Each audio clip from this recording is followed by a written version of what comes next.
Good evening and welcome to Tucker Carlson Tonight. Happy Friday. In retrospect, Joe Biden's first-term policy agenda seems very optimistic, almost comically optimistic. Shortly before his inauguration, Biden announced something he called the Build Back Better agenda. Of course, we mocked it at the time. But looking back, it was in some ways a hopeful document. America must have been a very rich country back then. And by back then, we mean last year. There weren't a lot of essentials in Biden's agenda.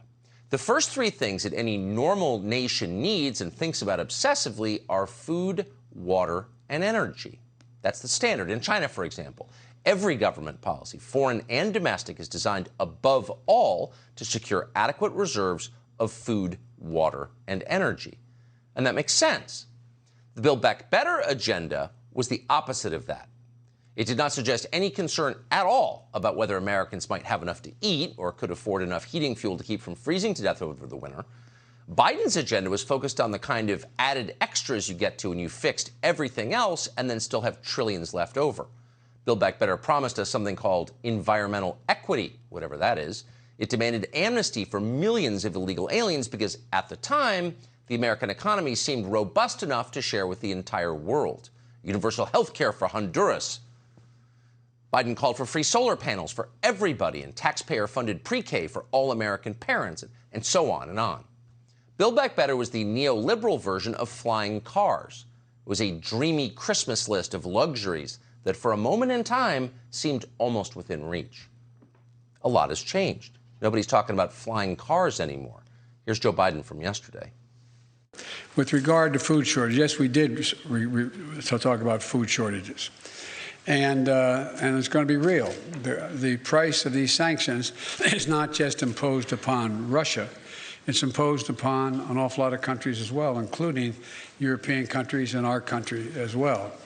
And because both Russia and Ukraine have been the breadbasket of Europe in terms of wheat, for example. Just to give you one example.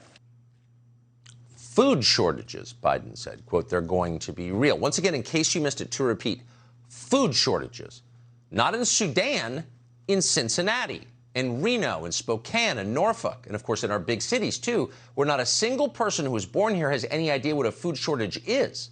Our problem has always been having too much food. Now we won't have enough. We know that because the President of the United States just told us that on camera. So what is this going to mean? How do food shortages affect a country? Well, if you're interested, go online and read about it. All of recorded history will answer your question. A food shortage is not like deciding to skip dessert. It's not a diet. It's not voluntary. A food shortage is different. It's scary. Food shortages topple governments. They turn moderates into revolutionaries. A food shortage is a big deal. You don't want one. But now we're getting one, just a little over a year into Joe Biden's presidency. Think forward. If the traditional calendar holds, we've got 1,032 days left of the Joe Biden administration. And you wonder what things will look like by then. We're already speeding toward dystopia. Not that the White House seems aware of it or to care in any way. Here's Treasury Secretary Janet Yellen from this morning, for example, letting you know it's time to stop whining about gas prices because actually, they're not very high.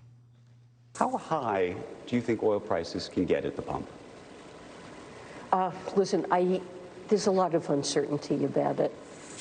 They're not as high in real terms as they were earlier in this century, and it's conceivable that they could move higher. Yeah, it's not a big deal. Settle down, and there's a reason for it.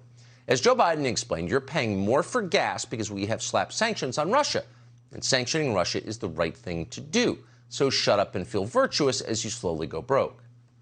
Now, for some people, particularly those who don't drive cars, this might seem like an adequate answer. But others, in good faith, may ask, okay, I'm not against sanctions in theory, but since they're clearly not hurting Putin, and they clearly are now hurting my family, what is the point of sanctions? Is there a point? Let me know. Make me feel better.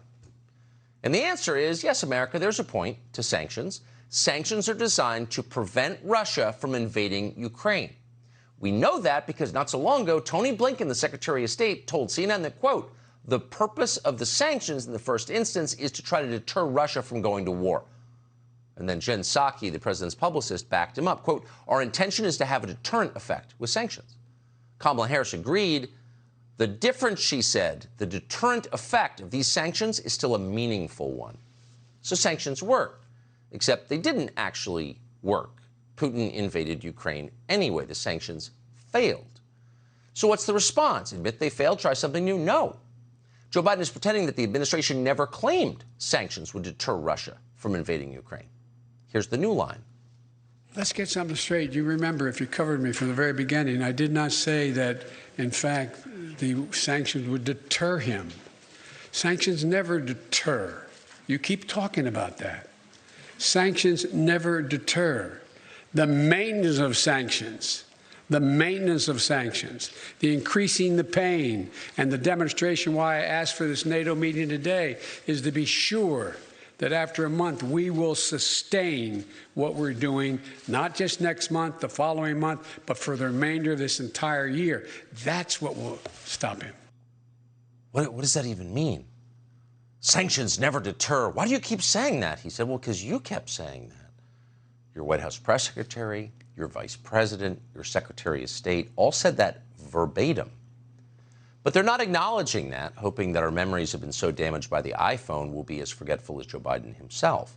Now they want us to believe that sanctioning Russia can force Putin into withdrawing from Ukraine. Is that true? Can Putin be sanctioned into retreat? Well, we certainly hope it's true, sincerely. But there's no evidence that it is true. There's not even really an expectation that it's true. Even Joe Biden didn't claim that was going to happen. So what is the point? We're not sure. That's a topic for another show. But in the meantime, this country, we know this for sure, is being badly hurt by those sanctions. As Reuters recently reported, quote, Western sanctions on Russia, a major exporter of potash, ammonia, urea, and other soil nutrients, have disrupted shipments of those key inputs around the globe. Fertilizer is key to keeping corn, soy, rice, and wheat yields high. Growers are scrambling to adjust. You following this? Those ingredients are necessary to put food on your table at a price you can afford. If you don't have those ingredients, what do you get? Food shortages, which are a direct result of policy from the White House, a policy whose intended effect is still not clear. What is the point of this? If there's a good point, people will put up with it. Why don't you tell us what that point is? Fertilizer bills are expected to jump around 15% just this year, and they could go higher. Some farmers say they are already seeing fertilizer prices go much higher than that. Watch. Mike Gunderson's family has been farming wheat, soybeans, and corn on this land since the 1950s. He expects the weather to throw him a curveball in farming, but not a war. All the stuff in Ukraine, and there's so much volatility in the market. The U.S. imports $10.3 billion worth of fertilizer for crops. $1.3 billion of that comes from Russia, which is now off the market. The Minnesota Association of Wheat Growers says farmers lay down fertilizer at least twice a year. There's a lot of fertilizers that are 4 and 5x more expensive than they were a year ago.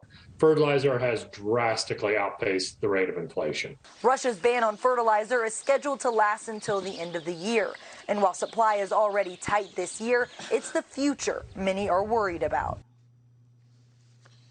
So sanctions have thrown American agriculture into profound turmoil and will cause, again, as the president has told us out loud, food shortages, which are maybe the most destabilizing trend you could ever have in a country, not just to the politics, but to the social fabric. It's scary.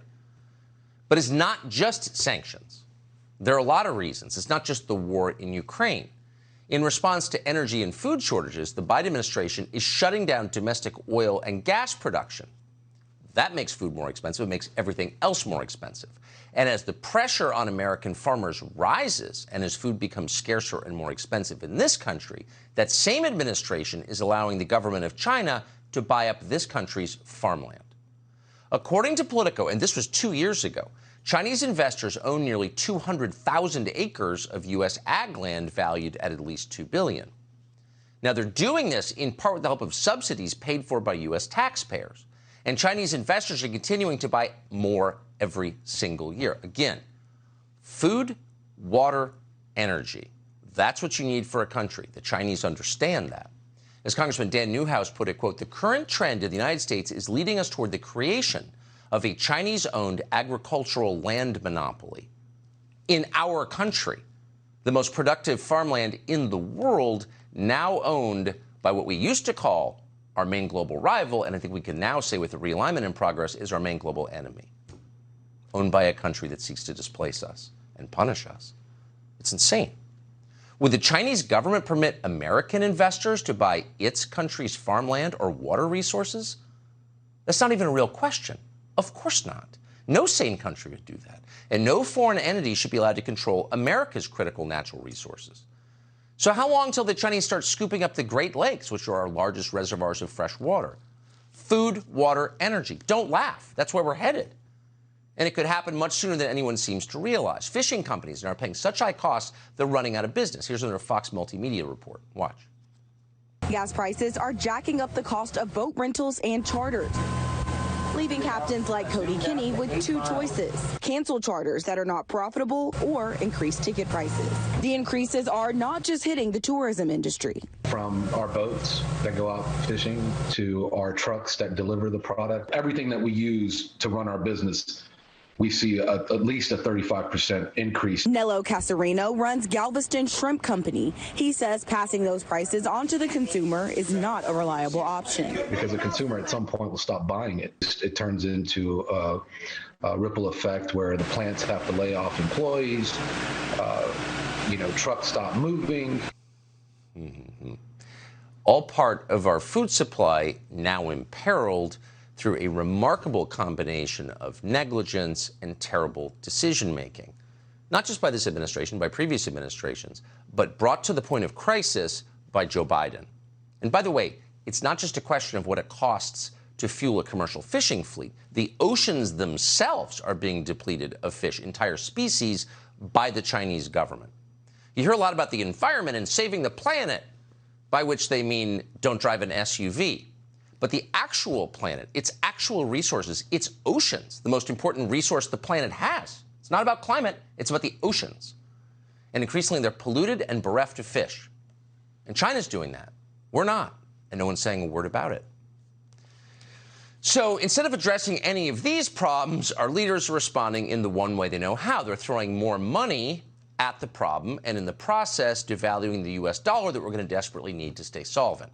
California Governor Gavin Newsom, for example, just announced he's about to give his residents another free credit card.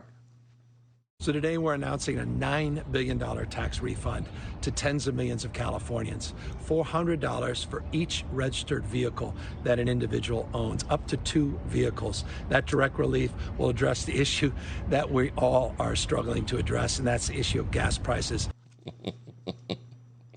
So if the hands and the hair and the teeth distracted you and you didn't actually hear anything that Governor Newsom said, what he's saying is tax prices are really high, so we're going to give you a tax refund whether or not you pay taxes. It's welfare. And that's going to solve the problem. What he doesn't say is that California has the highest gas prices in America because it has the highest gas taxes in America. $7 a gallon in Los Angeles. $7. He did that. But instead of fixing it, he's making you more dependent. And this is a trend. For the second time in 2 years, politicians are sending out welfare checks to compensate for economic crises that they caused. So if you wanted to increase inflation, if you wanted to make the population weak and dependent upon you, this is what you'd probably do. Free bread next. Subscribe to the Fox News YouTube channel to catch our nightly opens, stories that are changing the world and changing your life. From Tucker Carlson tonight.